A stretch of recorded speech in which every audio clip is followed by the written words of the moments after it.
Welcome everyone. My name is Leah Wing. I'm the co-director of the National Center for Technology and Dispute Resolution.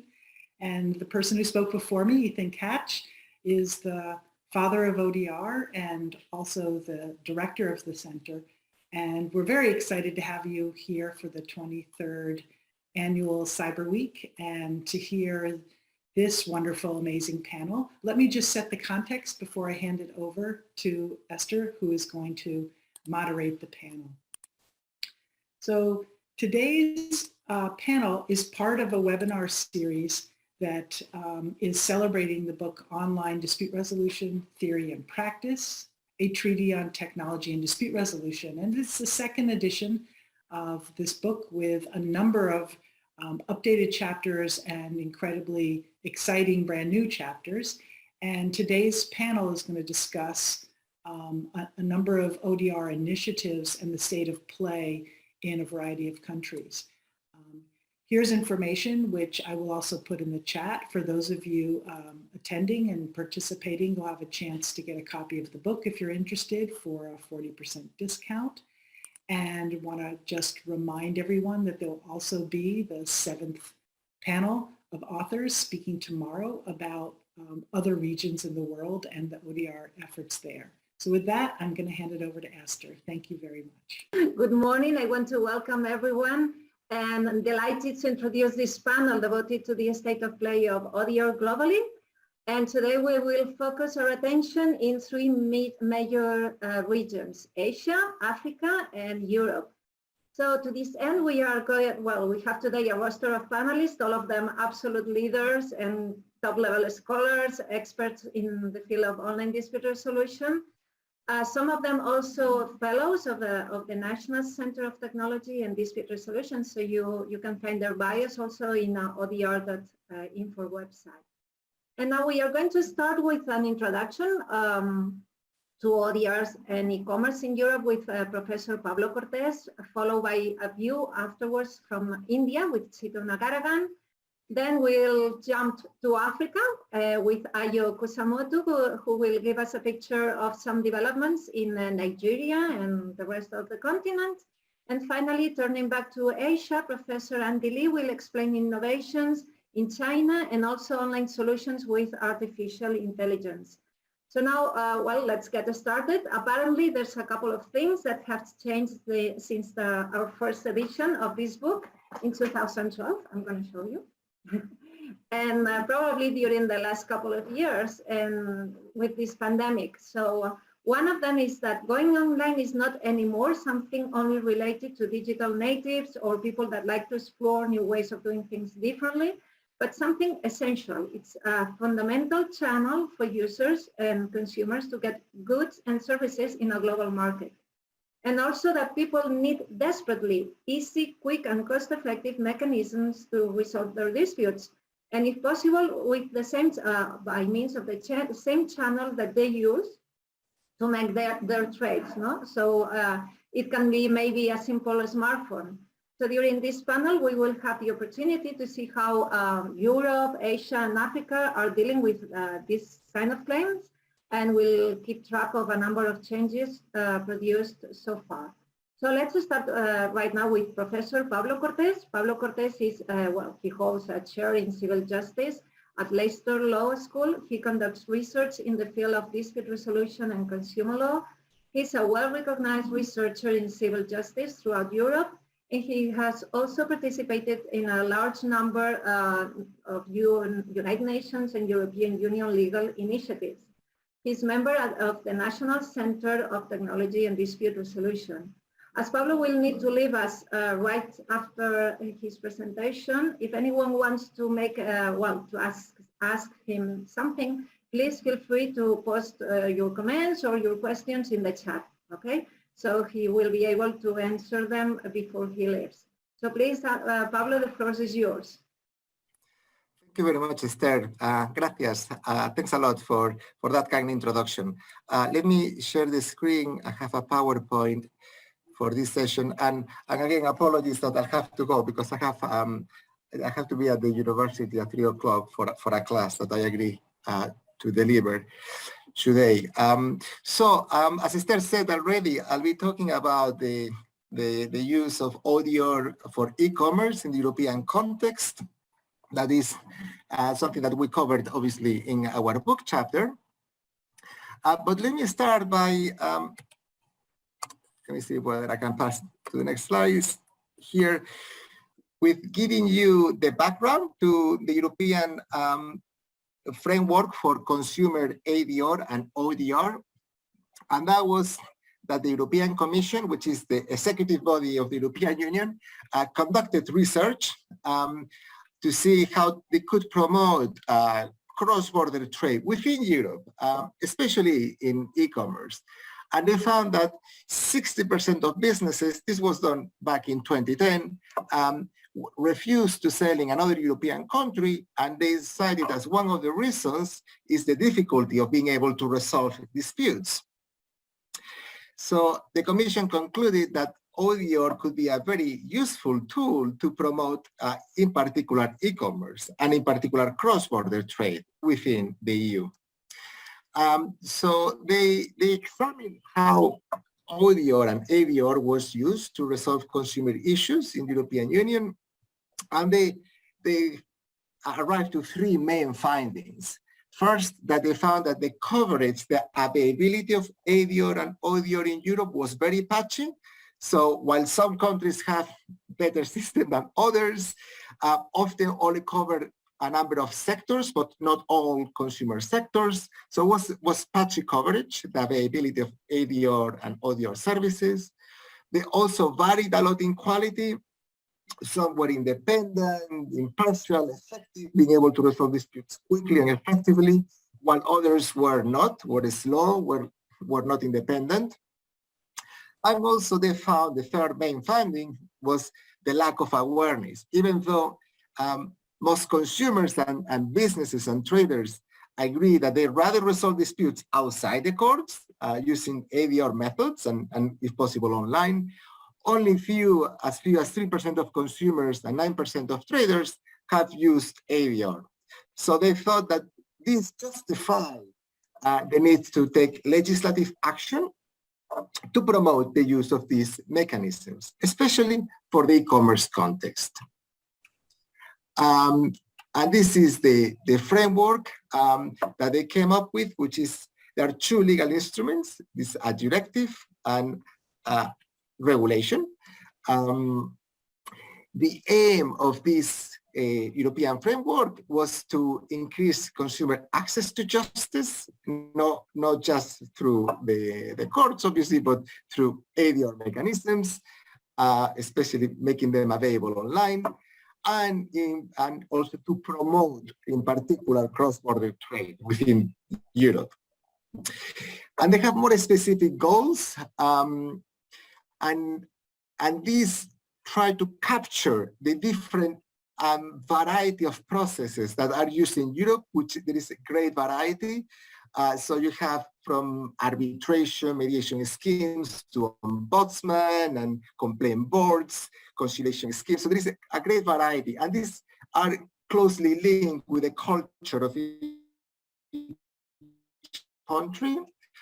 So I edited a book a few years ago where we looked at the use of consumer ADR in different European countries, as well as the US, and there is a great variety. Well, going back to the regulations and the directive has three specific goals. The first one, it imposes an obligation to all European countries, members of the European Union, to ensure that they have available certified ADR entities or bodies for virtually all types of consumer issues. The second pillar was to ensure that these ADR bodies and ADR entities meet a quality criteria, so they're independent, impartial, they operate in a transparent manner, they have to publish annual activity reports, they have to be effective, resolve disputes within a time frame of maximum 90 days, and so on. So you have certain safeguards and quality criteria, and these are certified by so-called public competent authorities. So they are being monitored, the provision of these services, which are provided by ADR providers that can be public or private. And also the third element of the directive is to increase awareness. That is making it mandatory for businesses to inform consumers about these certified ADR and ODR bodies. So as you see, they try to tackle the issues they identified in their previous research. And the directive is complemented by a regulation which sets an European ODR platform, which allows consumers to submit claims related to e-commerce matters against businesses through the European platform. Also, if the national law allows it, as is the case in 4 countries in Europe, also businesses can also make complaints against consumers via the European platform. There, at the bottom of the slide, you can see the link to the platform and a screenshot as well. So the platform has been operating for the last 5 years. It's been operational since the 15th of February, 2016. And so far it has received over 100,000 claims, which is a relatively small number for the size of the EU. And a more sizable number of visitors, 2.8 individual visitors, according to the Commission. I should say earlier that they deal with both domestic national disputes as well as with cross-border issues.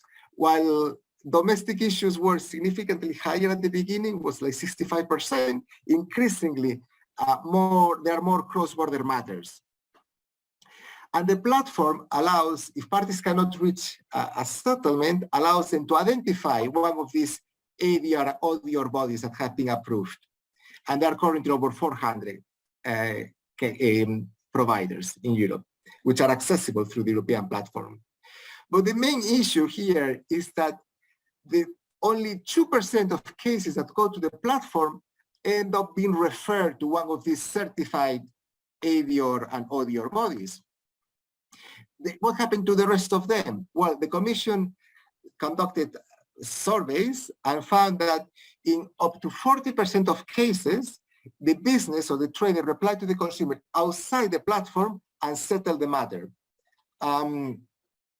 But clearly, the platform while it was enabling a number of settlements, these were happening mostly outside the platform. So recognizing this issue, the European Commission last year developed a second platform that they call it the self-test tool. This new platform allows the consumer to contact the trader and initiate a negotiation. They have less constraints than in the original platform, but they only have 30 days to settle the matter, otherwise the matter gets automatically closed. It also allows the consumers to contact European consumer centers, which provide assistance to deal with cross-border disputes, and also allows the consumer, which this did not happen earlier, to contact directly an ADR body, an ADR entity. And this is because there's a number of sectors, it is mandatory for the trader to participate in the dispute resolution process. If there is a sectorial law, if there is a national law that requires the traders, like it is typically for utilities or financial disputes, where the traders are legally required to participate in the ODR ADR process. And it also, this new platform provides information on consumer rights, like on issues of flight delays and cancellations. So this second platform allows also for direct negotiation, and traders can also register in advance. This is a very practical change because it ensures that the complaint arrives to the right person at the business. And the Commission said that they plan also to develop new features in the near future, but didn't disclose which features this will be. Very quickly, making some concluding remarks, which I also developed further, not just in the chapter, but in a monograph I published a couple of years ago. It is clear that, not just the Commission, the UN, they see that effective ODR can help to increase consumer trust in commerce, in in particular in e-commerce, and it can help to increase access to justice for many cases which otherwise would not be able to be resolved through, outside the digital realm. But as the European Union have recognized, in order to ensure an effective cross-border system, you need to have, first of all, a national audio infrastructure. And in Europe, they have chosen to go for a model which requires a public accreditation of audio and AVR providers dealing with consumer matters in order to be, to be in the European platform, and also in order to be, in order for traders to refer you, they have to refer you to one of the certified AVR and audio providers. As we see with European framework, it's possible to set common standards for different type of processes and procedures, which is great variety in the European Union, and something that facilitates the consumer journey to deal with complaints is having a single gateway, like European Union has created for cross-border and domestic issues, but also many countries are also developing now their own national audio platform that helps consumers to identify certified audio and AVR providers. But in order for the platform to be effective, it needs to ensure the engagement of both parties. And Europe has not really cracked that very well. We see, and we mentioned in the book chapter, like for instance, the Brazilian platform, which is more effective because allows the business to opt in. So they are more, they basically reply to complaints within the platform. So we need to explore how to ensure the engagement of both parties, because this is crucial to the success of this type of platforms. Okay, I think I'm running out of my 15 minutes, so I leave it here. If anyone has any questions, it'd be a pleasure. Okay, Jackson asked, was the use of the platform spread equally around Europe, or was it more concentrated in any particular countries? Well, the platform is available from all the countries that form not just the European Union, but the European Economic Area, which are 30 European countries. So from all these countries, you can access the European platform. But the European platform is what in some quarters, they call it really a clearing house. So basically, it just enables the trader and the consumer to identify an AVR or audio body that has been approved by one of the participating countries. And well, I would like to ask you, Pablo, before you leave, because as you mentioned, the European platform is not operating at its full potential. That's clear. And in your article, you also provide some figures saying that, well, only 2% of the cases reach an ADR entity, and just 1% of total complaints were resolved by a neutral. So mainly because of the lack of interest from traders. So turning over this point, in your view, what could be done to overcome this problem? What could be done to create more incentives to traders?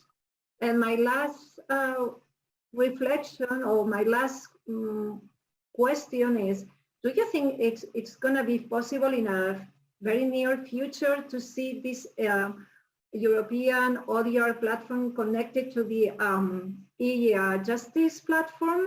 So, claims could be addressed to the national courts, liberating consumers from additional steps? Thank you. Yeah, really good questions.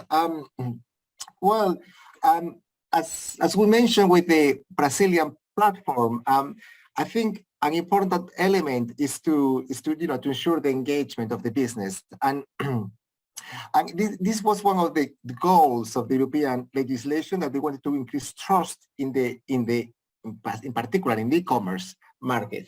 But in order for that to really work, you need to have consumers who choose traders or businesses depending on whether or not they are adhered to an ODR scheme. So, you know, whether they offer you this additional insurance that, you know, if you have a problem, there will be somebody independent that will decide how to address that issue.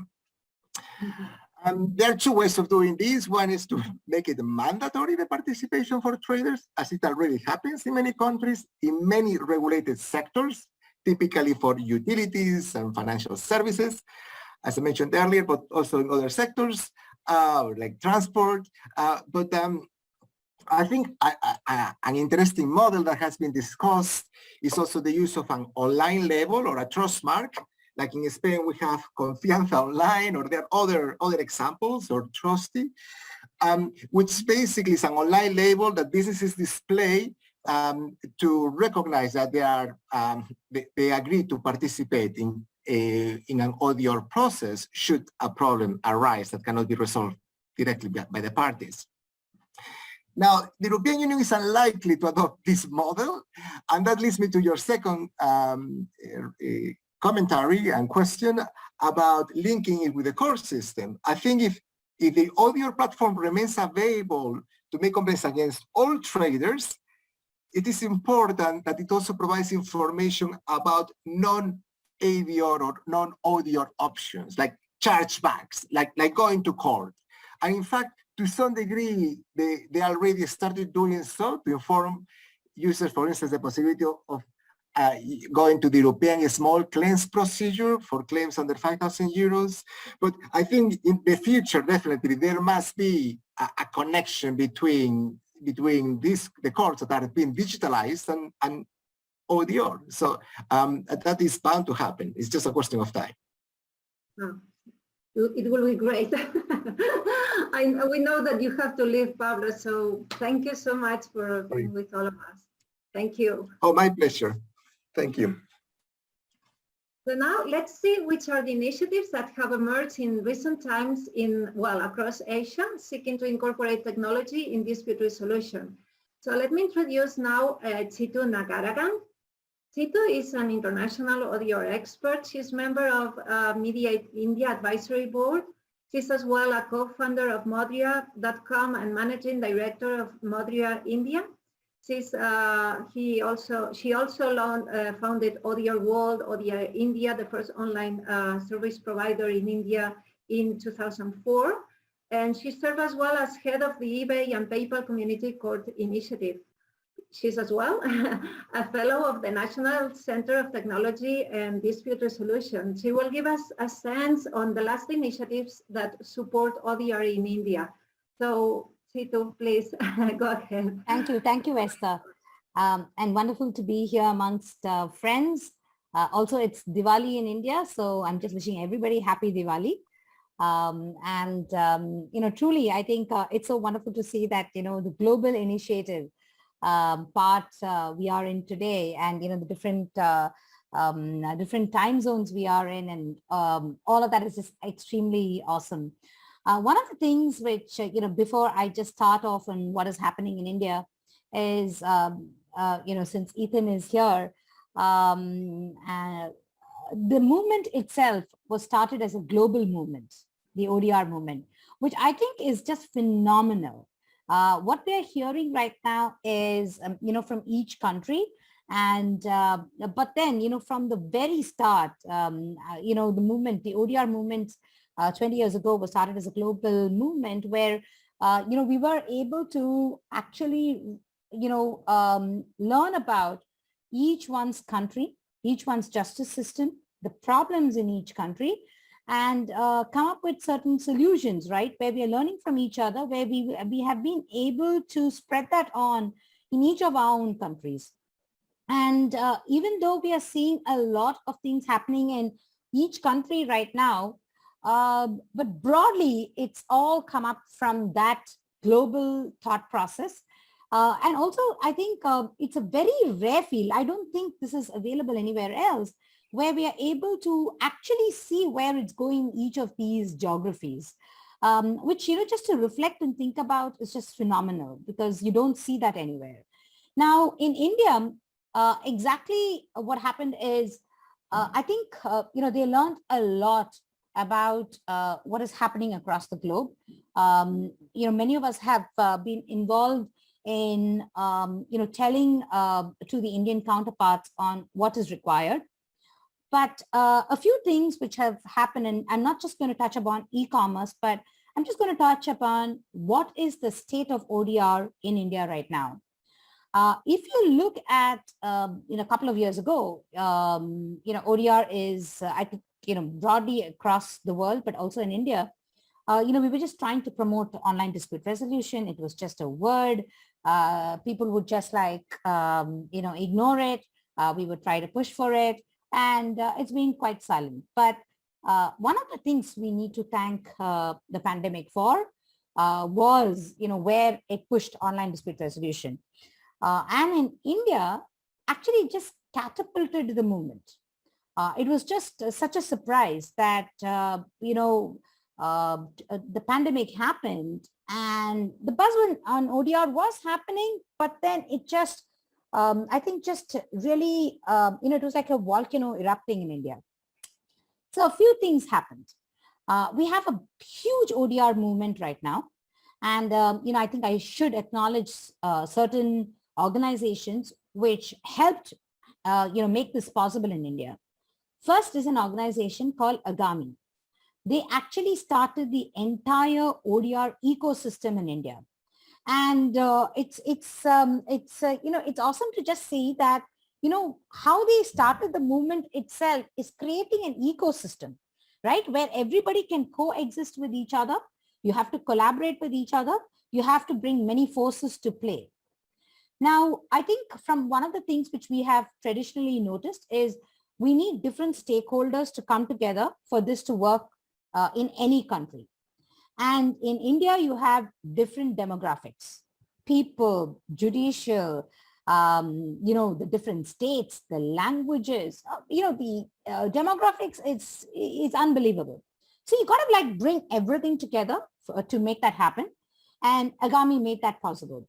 They brought, the judiciary, they brought the government, they brought the businesses, they brought in the experts. So they brought in everybody. And what happened is because of that, the buzz, during the pandemic, and all of this happened during the pandemic. And, it was all via Zoom. So it was easier for everybody to get together and to come and speak about it. And the movement started, the ecosystem started getting created. Now, one of the things we've also noticed is it's not just enough for us to have the ecosystem. We also need to have certain stakeholders to commit to online dispute resolution for it to be a success. So what Agami did is it partnered with one of the premier institutions, the banking institutions in India called ICICI Bank. And that was another boon which happened where ICICI Bank and a person called Pramod Rao, and, Agami, I should give credit to Sachin Malan in Agami, who actually, catapulted the movement itself. So what Pramod did was he's a general counsel for ICICI Bank, and he said, okay, I'm going to commit 10,000, banking disputes, and these were loan disputes to online dispute resolution. That was such a great commitment because you have the general counsel saying 10,000 of these disputes, I'm going to put it to ODR for sure. So what happens is you are committing, you're saying this is going to happen. So they put that in and, they said that we're not going to deal with it in any other way, but with online dispute resolution. So once you have a big name over there, then everybody starts looking at it, right? Saying that, yes, I have a big bank saying, and you have a lot of publicity around it. So that happened. Next, what happened is the Indian think tank, which is Niti Aayog, they brought in all the stakeholders, the Justice, Ministry of Justice, the government, all the leading businesses, the powerhouses, right? The different stakeholders to come together to say that, let's say, the Supreme Court judges are saying, yes, ODR is the way forward. The government is coming down to say, yes, ODR is the way forward. businesses are coming to say, okay, if you need to like survive, if you need, for us to like really, solve this dispute problem, it is going to be online dispute resolution. So you had everybody coming together saying that it's all ODR, ODR, ODR, and they had two great meetings where you have the commitment, where, beyond this, I don't think anybody would ever question what is online dispute resolution? How would we enforce it? What is going to happen? No questions would be raised, but everybody knows that everybody is behind it. So that makes it very easy for the movement to move forward. So that's what happened. And all this happened last year in 2020. Now, after the think tank, some of the other powerhouses who also contributed to making this movement a great success and for ODR to stay and go beyond in India is the Reserve Bank of India. So Reserve Bank of India is the federal bank. So they said that for all digital payments, they want it to be resolved via online dispute resolution. That is so huge. Imagine saying that, and we knew that, for people who do not know, India had a huge digital revolution in the banking system. This just happened a couple of years ago. So if you look at how we operate in India right now, it's all via digital payments. We are in most of the states, it's all only via your phone we're transacting. Even the small vendors on the road, everybody, it is only via our phones right now. And, during the pandemic, we didn't even want to touch cash. So, we don't, cashless, it's actually becoming a cashless environment. So when we are going that way, then how do you resolve those disputes which come out of it? So RBI said that, it should be via online dispute resolution. So that opened up more doors. The National Payments Corporation of India, who actually is enabling these digital payments, they have also introduced online dispute resolution and said if there is any dispute, then they have another app for resolving these disputes. So that happened. Now, if you look at the other environment in India where you're having e-commerce as such, and I would call it e-commerce, m-commerce, the sharing economy, you have a lot of services, right? The service economy, which is all on your mobile app. And any of these apps which you go, I think some of the things which is very familiar is Uber, but to everyone else, but in India, you have lots more. So all of that, they do have, how do you raise a complaint? So even though they don't call it online dispute resolution, how do you get a refund? How do you reach out where you're not talking to anybody, right? It's just a few steps. And how do you get it? So all that is also built into your apps because, of how digital, we've all moved in. Apart from that, some of the things which also has contributed to this ecosystem is we already have a draft ODR policy. And we're talking about the draft ODR policy. What we're thinking about is it is just not about, how we would actually promote or how we would resolve online dispute resolution at a high level, but they're actually thinking about it to the grassroots level. And when you're talking about it at the grassroots level, there are a lot of things to think about: enforcement, accessibility, lots of those issues, right? Of course, enforcement, I think because the judiciary is involved, that would be easier. But then, the accessibility factor, the language factor, the cultural factor, there are lots of factors which also, all of the draft policy, tries to cover. The other great thing which Agami did is they actually brought out a ODR handbook. And all of this material, is available on odr.info. But if anyone is interested to see, all of these initiatives in India, please, do reach out and we'll also publish it because, this should be like open knowledge for, the rest of the world to look at as well. So we have a handbook for businesses and organizations. So it actually tells you a step-by-step guide of how you can get into online dispute resolution, how you can actually enable it for your business, for your organization. and what is available in India to actually utilize utilize online dispute resolution. There are lots of startups. I'll come to that later. But who's providing ODR? And who you can reach out to? A lot of things this handbook covers.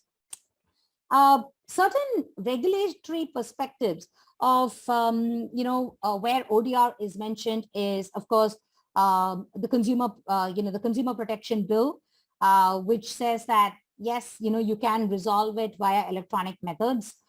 So that's also conducive for online dispute resolution. They have the e-commerce draft rules, which also mentions online. So that's also being, it's thinking about, okay, it supports online dispute resolution.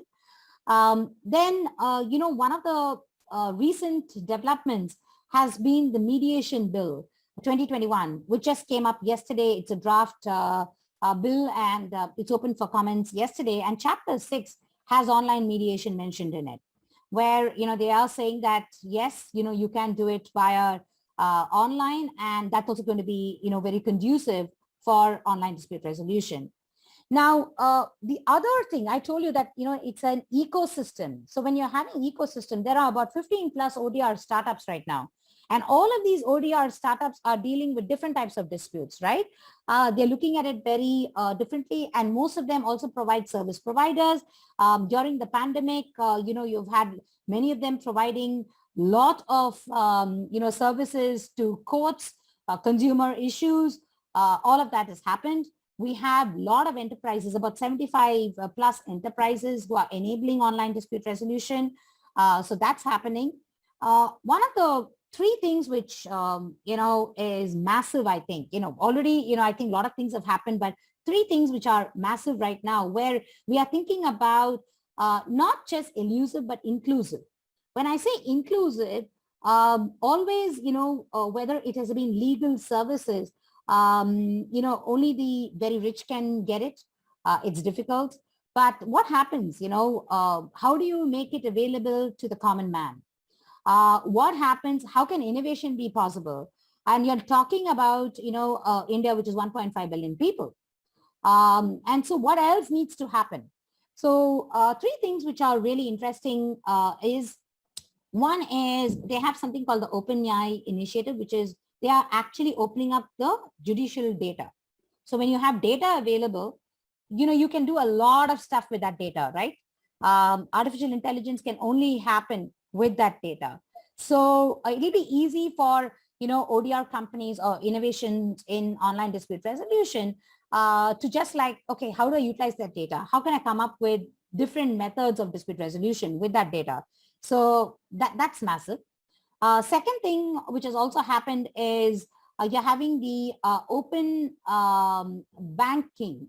So it's called Sahamati, an open banking initiative where you have account aggregators coming in, where they're opening up financial services.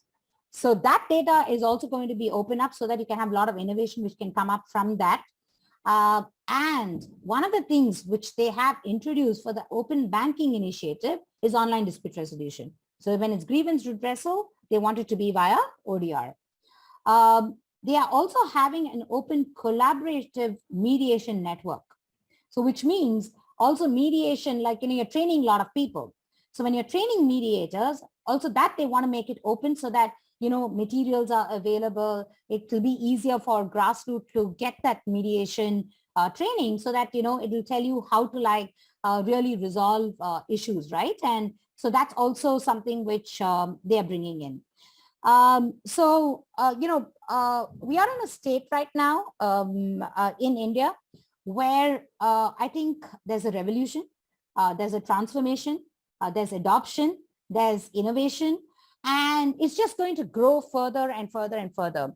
You can see all academics, right, now bringing, ODR is a topic, a lot of young people. And this is what, I am saying, where, you have different demographics. Also, apart from that, you have the millennials, you have the general, Gen Alpha, which are coming in right now. So, how do you actually reach out to them? What we have done in the past is not going to work.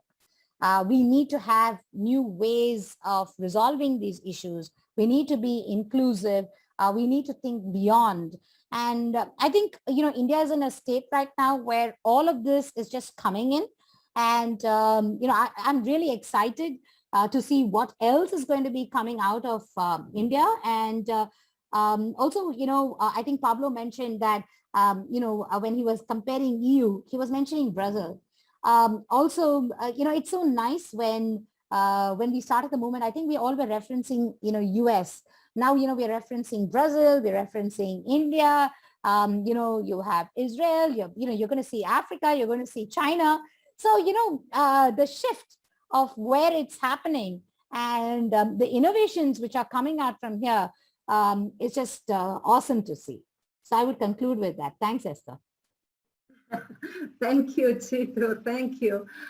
India has always been a driver in dispute resolution initiatives in nations and around the world. It's amazing the things you're doing. And I'm really excited to see, how government is embracing also ODRs in India.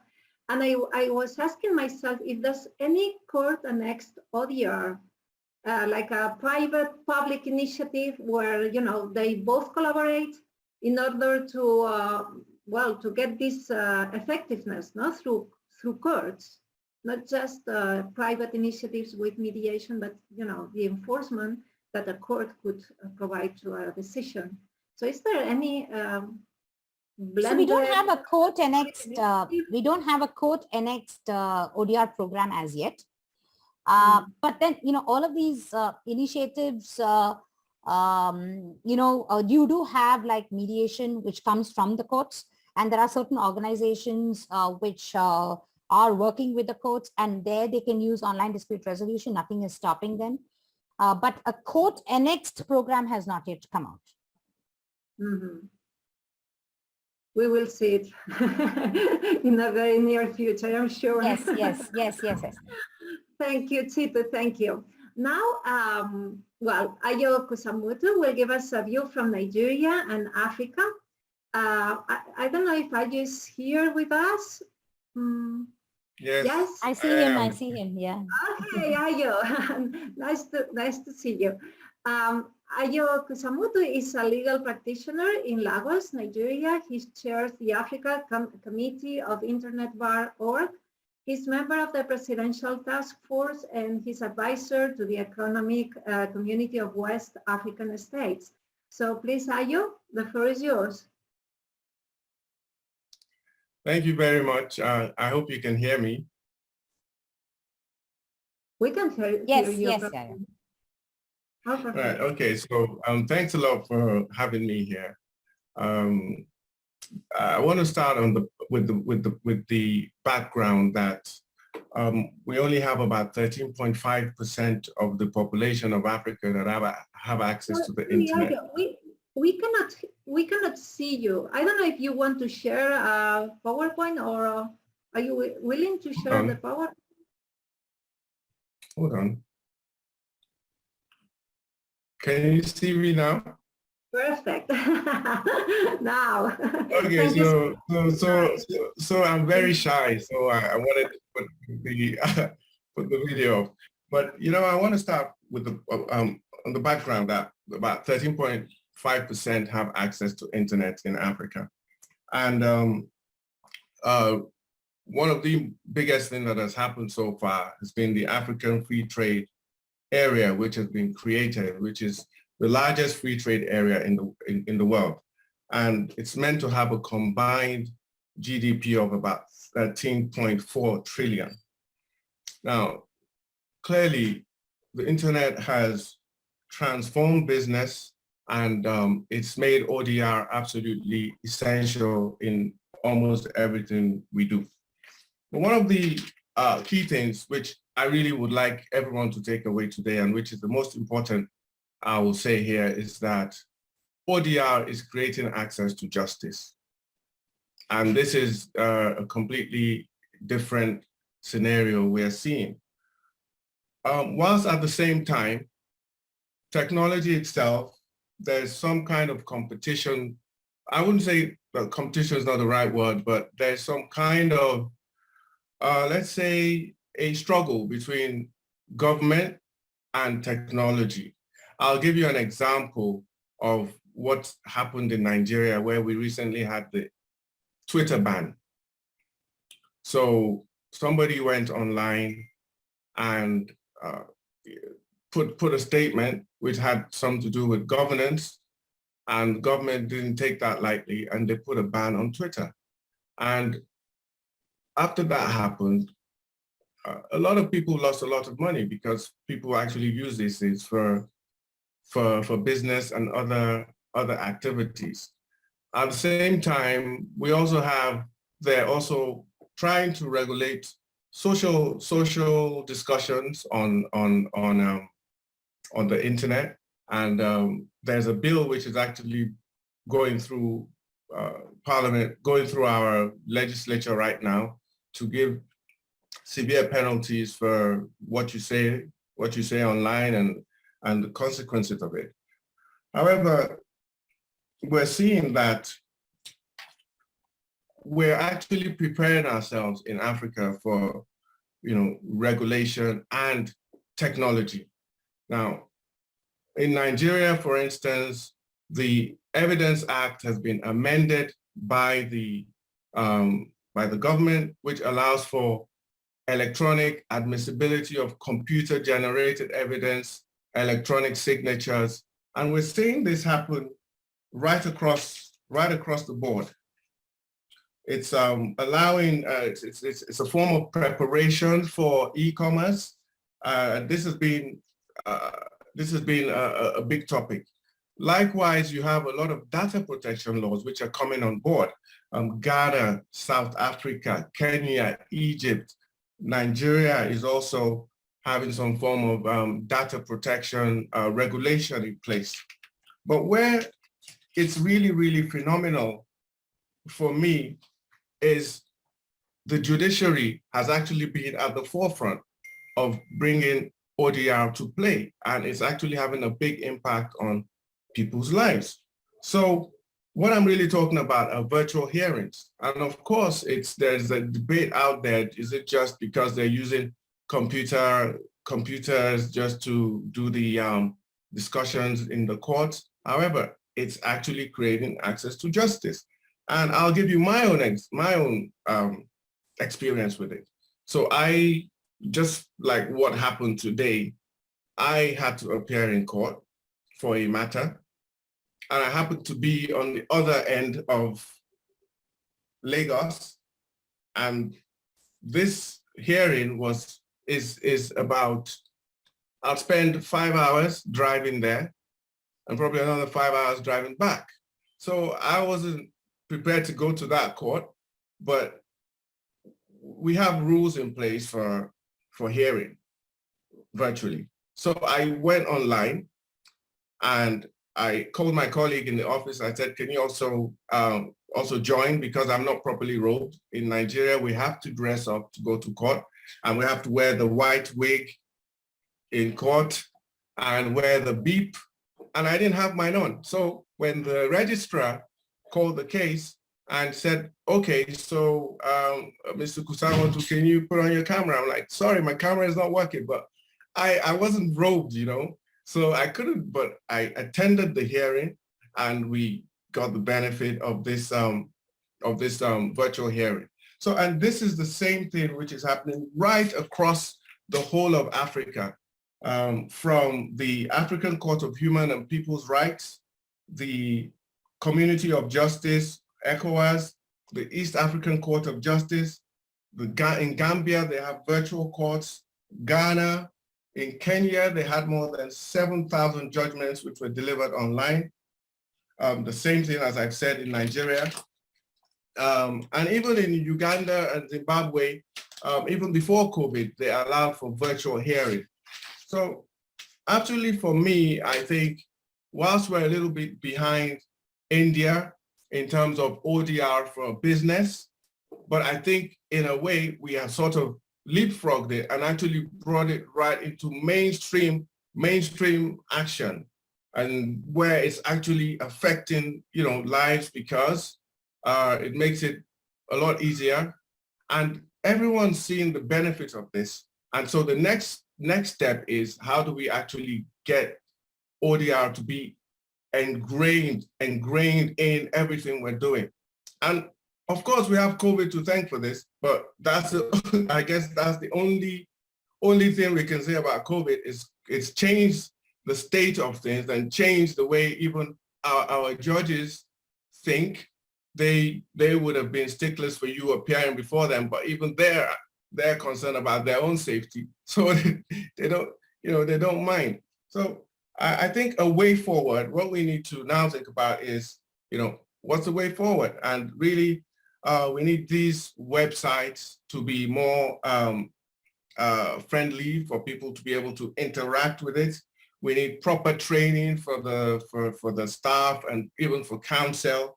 And of course, we still have those challenges, the deep challenges we have in terms of infrastructure, skills, and even technical and even legal issues like taking oaths, for instance, where you need to swear before the registrar, and those sort of things. Those challenges are still there. Another thing I want to say is that technology is clearly the new gold for us. Most of Africa, we are absolutely phenomenally rich in natural resources. There's no doubt about that.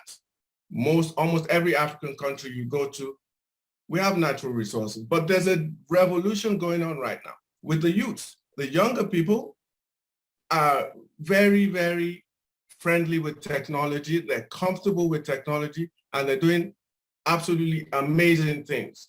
We have American companies buying into startup Nigerian companies. We have Facebook coming to set up in Nigeria any moment from now. So this is happening, and it's almost inevitable that ODR, as we know it in the classic way, as is happening in India and other parts of the world, is coming here.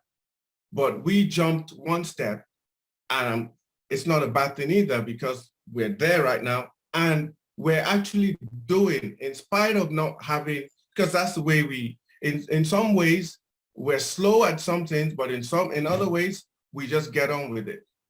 So yes, we have e-Naira now in Nigeria. We've got mobile money. We've got many of these things, but a lot of times we don't actually have those systems in place to resolve this. We will get there, and it's just a question of time.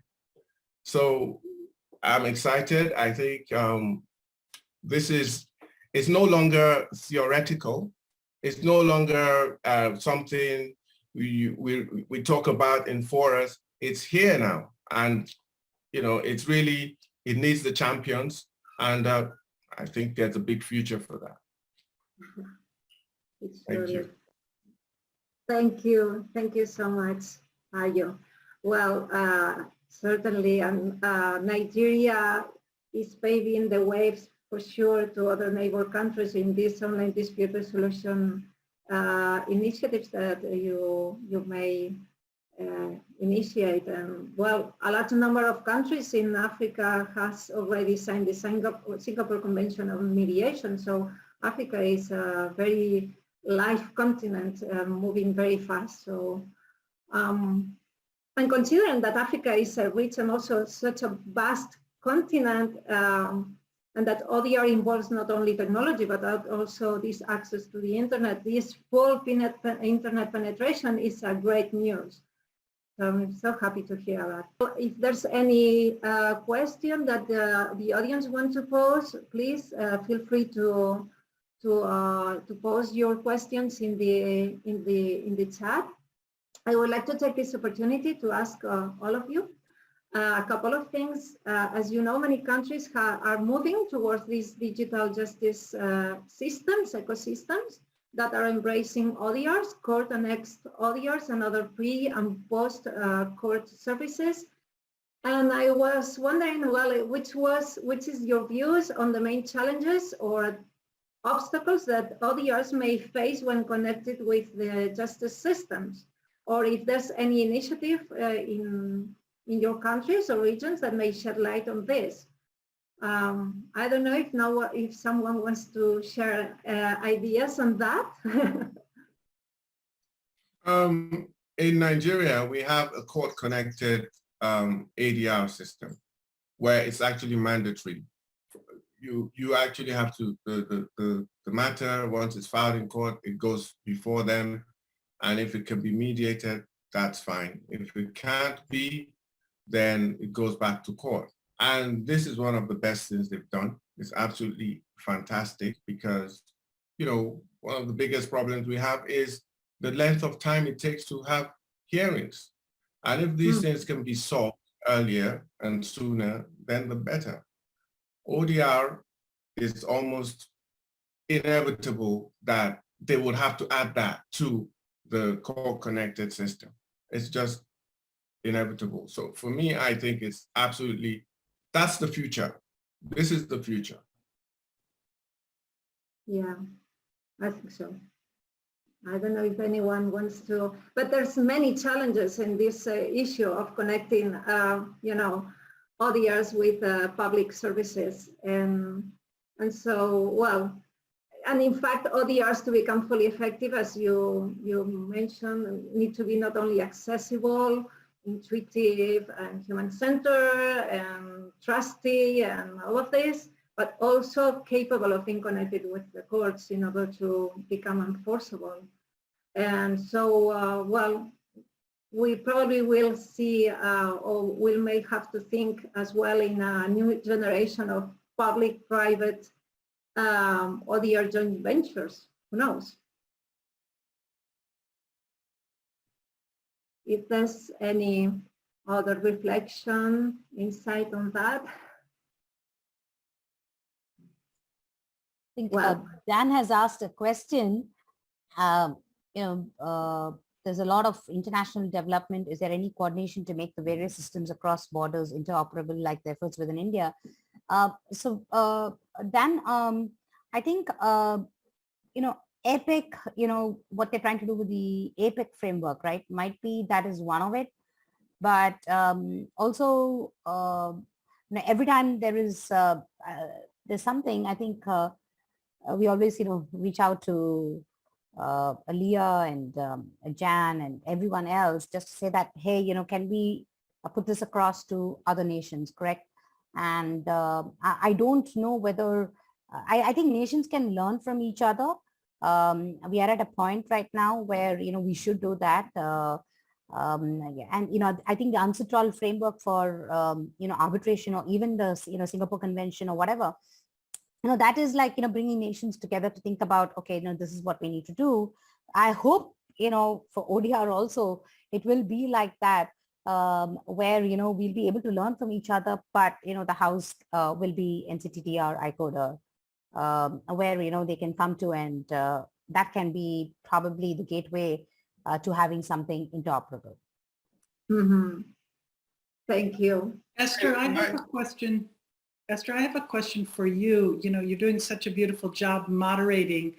But I wanted to invite you to, you're an expert in European ODR as well as in Spain. And I just wonder if you can update us on what's going on in Spain and kind of what you see as the next steps, either in positive ways or challenges.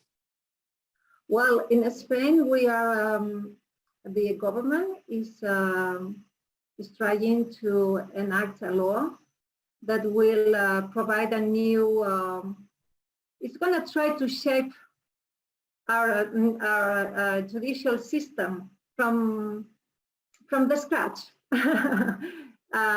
from a bottom-up approach, where all these alternative dispute resolution mechanisms, ODR, ADR, ODR, will be connected with the courts.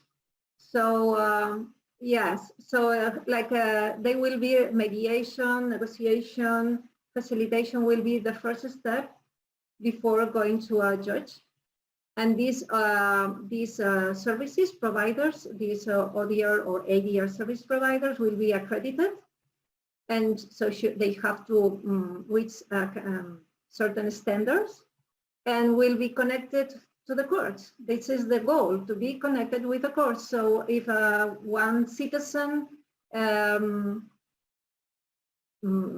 a problem, The first step will be to maybe going to a help desk of a service provider connected with the core system, with this digital judicial ecosystem that will, this help desk will allow him to know which is the next step to follow. Maybe it will be a negotiation, maybe it will be suggested a mediation. And this mediation service, will be all should be made digital. So data will be introduced one time. And so this data that the citizen is providing to the service will then be transmitted to the system and will reach the judge. So you are simplifying the steps to the citizen. You're trying to make things easier to our citizens. And well, this is a draft. It's very ambitious. It's having many. There's a lot of reluctance from lawyers, prosecutors, and many other, bodies that deal with justice. But I think if it moves forward, it's going to be a big change. And the goal is to interconnect this system with the e-justice platform from the European Union. The European Union is seeking to provide all European Union citizens a single point of entry to justice. So from this point of entry, they will be able to access to any judicial ecosystem from the European Union. And so everything needs to be connected. Everything needs to be interoperative. And that's why data documents should be the data should be incorporated in a certain way. We have to, they're gonna create a highway of information among all European Union countries. And in order to do that, we need to standardize schemes, to standardize the way of doing things, and also to have service providers that will be capable of providing the technology that will allow us to build this system. So that's why I was encouraging, well, to see if there's any experience on these private-public initiatives, because any scheme should be sustainable also for service providers. So how do you build a system that will be accessible to everyone, inclusive, human-centered, trusty, transparent, and sustainable for these developers? So it's a big challenge that we have to face right now, but beautiful.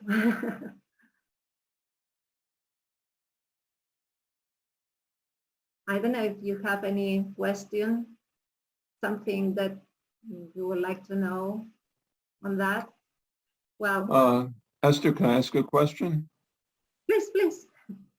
So it's obviously India is incredibly impressive in mandating that all disputes are going to be resolved through ODR, but it seems that the source of this development is the use of digital cash in India.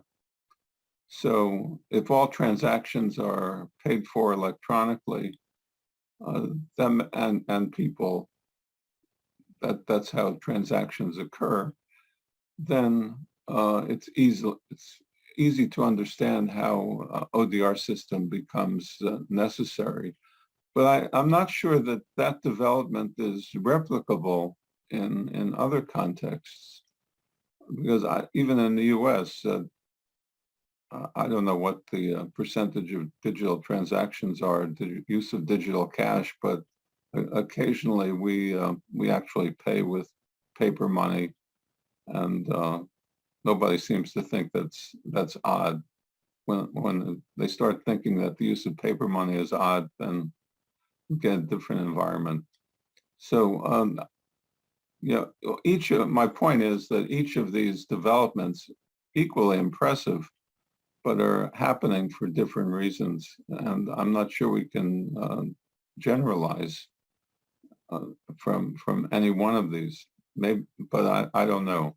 The other quick question is, Chittu, I suppose this is for you. Where does any talk about what the impact of cryptocurrencies is likely to be?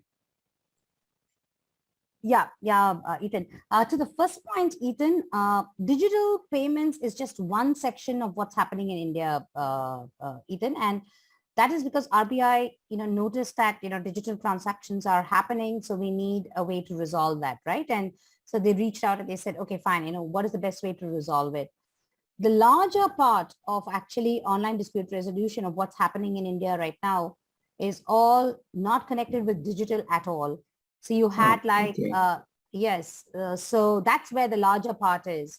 And most of it is, how are you going to bring online mediation to the forefront? And a lot is happening on online mediation. You're having, estate disputes, you're having rental disputes, you're having, and when I say banking disputes, these are loan disputes, not digital at all. So there are lots and lots of disputes which are there, and which has nothing to do with, and an example is Lok Adalat is like a consumer forum right here, where it is like, electricity bills, a lot of other disputes, right? All of that is being resolved now via online disputes. So the bulk of it is actually concentrating on the non-digital, not on the digital. So digital is like, RBI said, okay, for digital payments, we can have that, and this is what you can do. But if you look at the Open Collaborative Initiative, all the others is all on mainly non-digital, and they're thinking about different sections of disputes as well. So that's what's happening. So just a clarification over there. Yeah, and the whole piece of online dispute resolution itself is more concentrating more towards that, and of course they're thinking about data and all of that. So it's just like different pieces. Crypto, not as yet, but I think that's going to happen next. And I don't know. I don't know what is going to happen in that front, but and where we are seeing India right now is, I think the first part was all going towards bringing, arbitration, mediation online. And the second part is now, when you open up data, okay, how can you utilize data? And better ways of, actually automating disputes, thinking about those. And then, they are thinking about, you can hear talks about AI, you can hear talks about, okay, shall we use blockchain? And I think, crypto is going to be next. But I would really, personally, I wish India would solve the initial problem rather than go to crypto, because we have like so many issues there. And, we have like cases and number of years where it takes to resolve these cases. So I want adoption where people will start thinking about a different way of resolving disputes to what they have, because we have a lot of disputes, and, then concentrate on crypto. I just hope India will take that step rather than jump into that. But I don't know. Thank you. Any other question? All right, we'll stop here as the time has come to an end, unfortunately. But I want to thank again Chittu, Ayo, Pablo, and for all your interesting presentations and insights. And also thank you, Leah, and all the organizers for this Cyberweek conference and all your academic and technical support. Thank you to all of you for attending, and hope you enjoy the remaining program today. Thanks. Thanks so much, Esther. Thank you. Yes, thank you. Thank you all. Thank you. And feel free to Feel free to join the social hour tonight. For those of you where it's not the middle of the night, please do join us. And we look forward to seeing everyone in future sessions.